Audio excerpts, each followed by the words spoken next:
Hi friends, ఈరోజు మనము గుడ్డు పులుసు ఎగ్ గ్రేవీ తయారు చేస్తున్నామండి. ఆనియన్స్ కట్ చేసుకొని ఆయిల్లో ఆనియన్స్ కొంచెం కరివేపాకు పసుపు వేసి ఫ్రై చేయాలండి.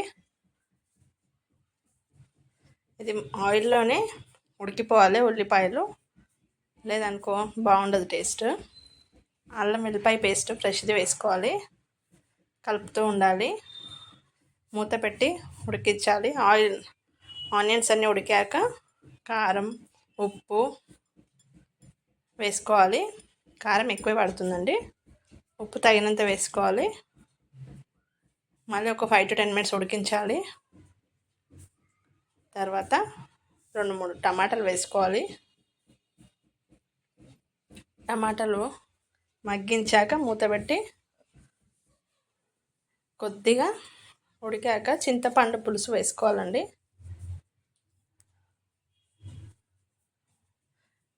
2 eggs అయితే తీసుకున్నాము, బాయిల్ చేసి పెట్టాము. కట్ చేసి వేసుకుందాం.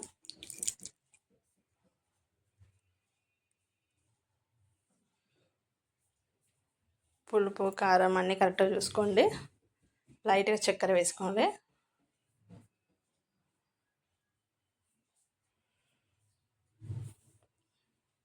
ఎగ్స్ వేసేసి 5 to 10 minutes పెట్టి స్టవ్ ఆఫ్ చేయాలండి.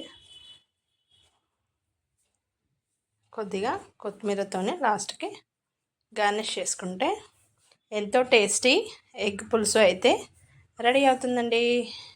వీడియో నచ్చితే లైక్ చేయండి, షేర్ చేయండి, సబ్స్క్రైబ్ చేయండి.